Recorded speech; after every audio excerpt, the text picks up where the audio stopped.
हाँ जी बेटे, हिंदी कविता शिक्षण के तहत कक्षा 10वीं तीसरी कविता नीति के दोहे कवि वृंद की दोहों की आज हम व्याख्या अच्छे से करने जा रहे हैं। बहुत बहुत स्वागत है आपका हिंदी कविता शिक्षण में। और आज हम नीति के दोहे भाग 3 में कवि वृंद के दोहों की व्याख्या अच्छे से समझेंगे। तो चलिए हम शुरू करते हैं। पहले कवि वृंद के बारे में, इनके भी जन्म के विषय में और माता पिता के विषय में अच्छे से नहीं जानकारी प्राप्त किसी को भी, तरह तरह की भ्रांतियां हैं। तो सबसे पहले हम शुरू करते हैं कवि वृंद के। इसके भाग प्रथम में हमने कवि रहीम के दोहे करे थे, द्वितीय भाग में हमने बिहारी जी के दोहों की व्याख्या करी थी और आज हम तृतीय भाग कवि वृंद के दोहों की व्याख्या करते हैं। तो पहले आप उनके प्रथम दोनों भाग देखेंगे, फिर इस भाग को सुनेंगे। तो पहले हम हाईलाइट कर रहे हैं इनको पेन के साथ, हाइलाइटर के साथ। आप वर्ड टू वर्ड इनके अर्थ लिखेंगे, शब्दों के अर्थ अच्छे से समझ में आ जाएंगे तो कविता समझ में बहुत आसानी होगी।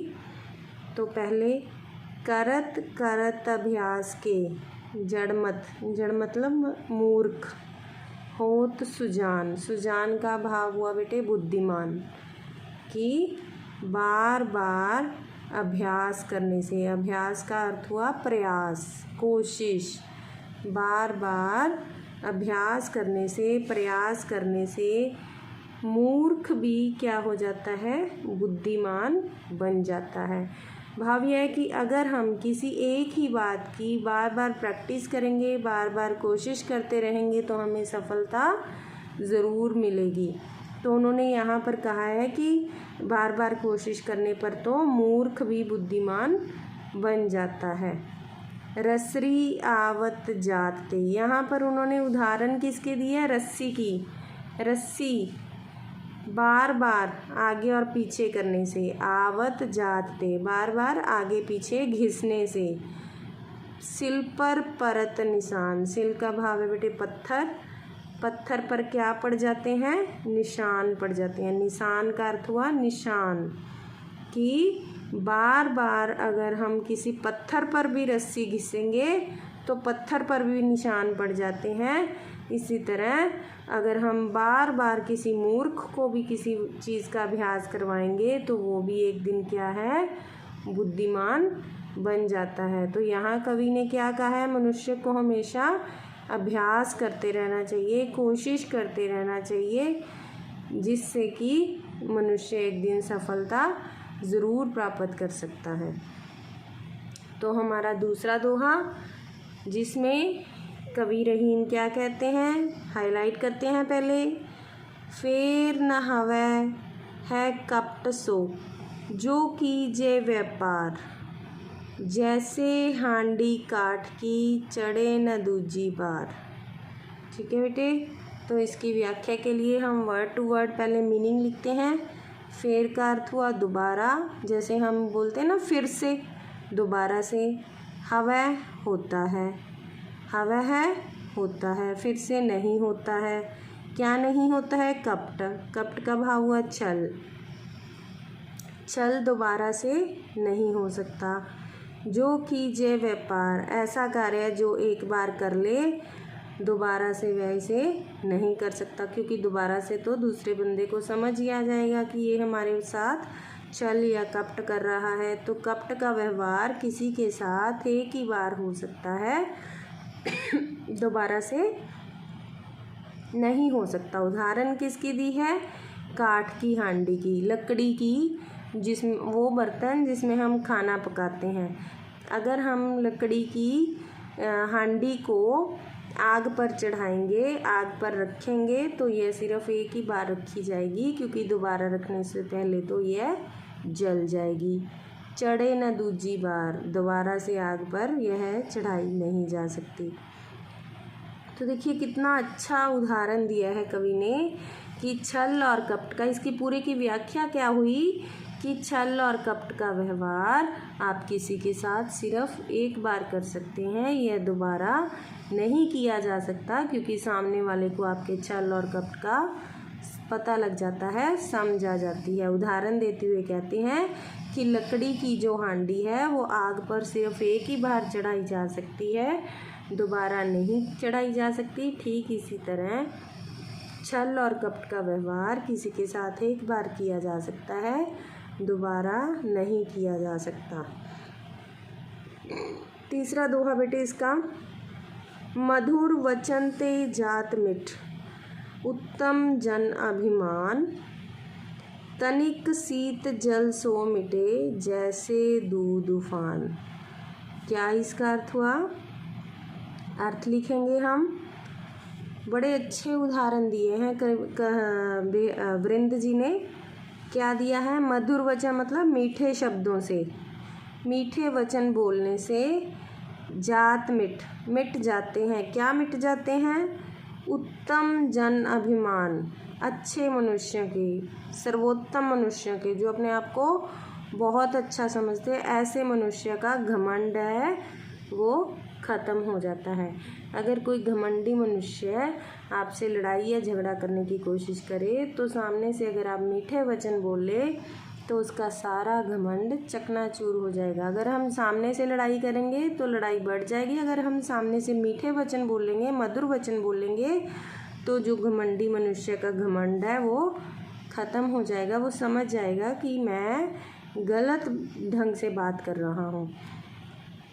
इसके लिए उदाहरण क्या दिया है? तनिक, तनिक मतलब थोड़े से, शीत ठंडे, जल पानी, जल का अर्थ हुआ पानी, सो मिटे मिट जाता है, थोड़े से ठंडे जल से मिट जाता है। क्या मिट जाता है? जैसे दूध उफान, दूध का उफान या उबाला। अगर हम उबलते हुए दूध में थोड़े से ठंडे जल के छींटे डाल दें तो दूध का जो उफान है वो नीचे बैठ जाता है। ठीक उसी तरह अगर हम किसी घमंडी मनुष्य से मीठे वचन बोले तो उसका जो घमंड है वो क्या हो जाएगा? ख़त्म हो जाता है। उदाहरण हमारी रोज़मर्रा की ज़िंदगी से दिए हैं कवि ने कि मीठे वचन बोलने से हम घमंडी मनुष्य का घमंड ख़त्म कर सकते हैं। जैसे दूध के उबाला आने को हम ठंडे जल के थोड़े से छींटों से नीचे बिठा सकते हैं, वैसे ही मीठे वचनों से हम घमंड को ख़त्म कर सकते हैं। हमारा अगला दोहा है, अरी छोटो गिन्यो नहीं, जाते होत बिगाड़, तृण समूह को तनिक में जारत तनिक अंगार। तो पहले आप इनके अर्थ लिखिए। अरी, अरे, छोटो गिन्यो मतलब मानना नहीं चाहिए। हमें कभी भी किसी को छोटा नहीं मानना चाहिए। किसको? जाते होत बिगाड़ मतलब शत्रु, जो हमारा, जिसके साथ हमारी बिगड़ी हुई है, जो हमारा शत्रु है, उसे कभी भी हमें अपने से छोटा नहीं गिनना चाहिए। कभी भी शत्रु को यह नहीं समझना चाहिए कि मैं बहुत बुद्धिमान हूँ और मेरा शत्रु तो मूर्ख है। कभी भी उसको छोटा नहीं समझना चाहिए, छोटा नहीं गिनना चाहिए। बिगाड़ मतलब जिससे हमारी बिगड़ी हुई है, जो हमारा शत्रु है, दुश्मन है। उदाहरण क्या दिया है इन्होंने? तृण मतलब तिनकों के, समूह मतलब बंडल, तिनकों के पूरे समूह को, तनिक मतलब थोड़ी ही देर में, क्षण भर में, जारत जला देती है, तनिक छोटी सी, अंगार मतलब आग। क्या उदाहरण हुआ? कि जैसे तिनकों के एक पूरे समूह को थोड़ी ही देर में, क्षण भर में आग का एक तिनका जलाकर राख कर सकता है, ऐसे ही छोटे से छोटा शत्रु भी बड़ी मुसीबत पैदा कर सकता है। हमें कभी भी अपने शत्रु को छोटा नहीं गिनना चाहिए। उदाहरण बड़ा अच्छा दिया है। तो इन चारों की आप व्याख्या अच्छे से दोबारा से समझें। हम शुरू कर रहे हैं। प्रथम दोहा वृंद जी का, बार बार अभ्यास करने से मूर्ख भी बुद्धिमान बन जाता है। जिस प्रकार पत्थर पर बार बार रस्सी घिसने से पत्थर पर निशान पड़ जाता है, वैसे ही मूर्ख व्यक्ति को बार बार समझाने से मूर्ख भी बुद्धिमान बन जाता है। दूसरा दोहा, यहाँ पर मनुष्य के छल और कपट के व्यवहार के बारे में वृंद जी ने बात की है कि छल और कपट का व्यवहार है जो वो किसी के साथ एक ही बार किया जा सकता है, दोबारा वह नहीं हो सकता। जिस तरह लकड़ी की हांडी को आग पर सिर्फ एक ही बार चढ़ाया जा सकता है, दूसरी बार नहीं, ठीक उसी तरह छल और कपट का व्यवहार भी सिर्फ एक बार किया जा सकता है, दूसरी बार नहीं। दूसरी बार करने से पहले ही सामने वाले को आपकी चाल समझ में आ जाएगी। अगला जो हमारा दोहा है, मीठे वचन बोलने से घमंडी मनुष्य के घमंड को ख़त्म किया जा सकता है। यहाँ पर वृंद जी ने मनुष्य को मीठे वचनों की महानता के बारे में बताया गया है कि हमें कभी भी किसी से कटु वचन या कड़वे वचन नहीं बोलने चाहिए। मीठे वचन बोलने से जो सज्जन मनुष्य है, घमंडी मनुष्य है, उसका घमंड दूर किया जा सकता है। उदाहरण क्या दिया है कि अगर हम उबलते हुए दूध में थोड़े से ठंडे जल के छींटे डालें तो दूध का जो उफान है वो नीचे बैठ जाएगा। उसी तरह घमंडी मनुष्य के सामने अगर हम मीठे वचन बोलें तो उसका घमंड हम ख़त्म कर सकते हैं। इसका आखिरी दोहा हुआ कि हमें कभी भी अपने शत्रु को छोटा नहीं गिनना चाहिए। जिससे आपकी बिगड़ी हुई हो, जिससे आपकी बिगाड़ हो, जो आपका शत्रु हो, उसे कभी भी छोटा नहीं गिनना चाहिए। उदाहरण देते हुए वृंद जी कहते हैं कि जैसे तिनकों के एक समूह को, पूरे तिनकों के बंडल को, समूह को तनिक में, क्षण भर में ही एक छोटा सा अंगार का किनका अंगार जलाकर उसको पूरे समूह को राख कर सकती है। उसी तरह कई बार हमारा छोटे से छोटा जो शत्रु है वो भी बड़े से बड़ा नुकसान पहुंचा सकता है। इसलिए मनुष्य को हर समय सावधान रहना चाहिए और अपने शत्रु को कभी भी छोटा नहीं समझना चाहिए। बेटे, इनकी व्याख्या आप पेज नंबर 14 पर हमारे पास किताब में दी हुई है।